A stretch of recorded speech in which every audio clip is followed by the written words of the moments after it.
There are a lot of people in America today who are not sure that that American dream is possible, that that American dream is alive. And I can understand their concerns.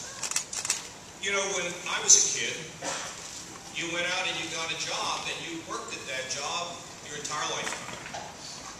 You got your health care, you got your retirement, and everything was good. Today, you could be a 51-year-old man, and one day, after serving and doing everything the right way, somebody walks into your office and says, "I'm sorry, but we don't need you anymore." Can you imagine that conversation? Could you imagine that dad when he's driving home, or that mom when she's driving home? They lose confidence. They wonder what their future is. Can they get another job? Can they support their family? Will anybody be there to help them? Or how about moms and dads today? They send their kids to college. Many of these young people bringing up massive amounts of debt, trying to get an education, and they're living in the attic. And mom and dad are wondering, will they get a job? Will they pay their bills? What kind of a future are they going to have? Or at the same time, we can also think about what all of us fear greatly, and that is the problems of bad health.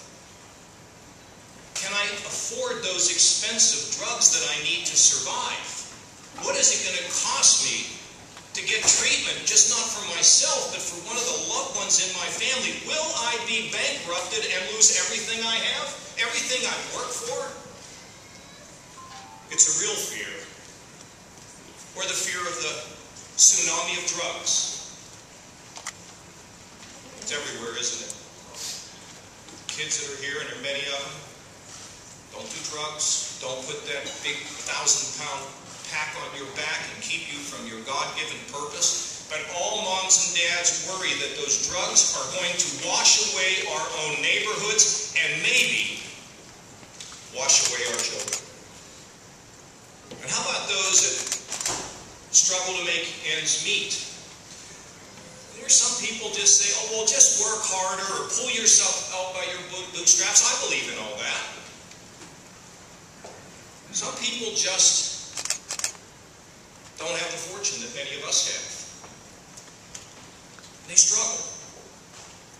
They struggle for a whole lifetime, and they worry that can they rise? Can they pull the rest of their family members up the ladder, the promise of America, and they worry about it? Or how about if you're a member of the minority community, an African American? You wonder, the system, I think, sometimes doesn't just work for me, but sometimes I feel like that system works against me. You think about the troubles that many of our African Americans still face today in a world where we have worked to provide equal rights and opportunities. Sometimes they're not so sure, and I don't blame them. Or how about all of us? We pick up the paper, it's Chattanooga, it's Fort Hood, it's ISIS. Are we safe? Are we going to be safe to go to the mall? Are we safe to leave our homes? These are the worries that many Americans have. But I have to tell you, as serious as these are, and they are very serious, we've had a lot worse. Much worse in this country. Think about it. The Civil War. You remember reading about it? I mean, it's not just neighbors fighting against neighbors, but it was even family members, kin, fighting against one another and killing one another on a battlefield right in America.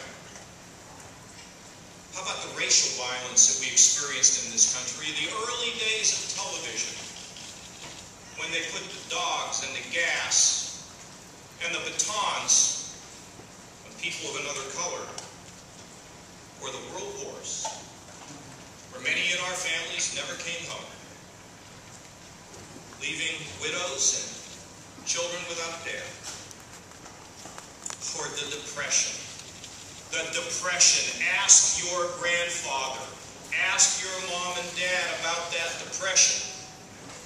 My father used to say that he'd go down to the store and get some food for the family, and the guy would say, "We'll put it on your bill." There was no bill. That's what it took for America to get through the Depression. And you all remember that crystal clear morning and the horror we felt on 9/11.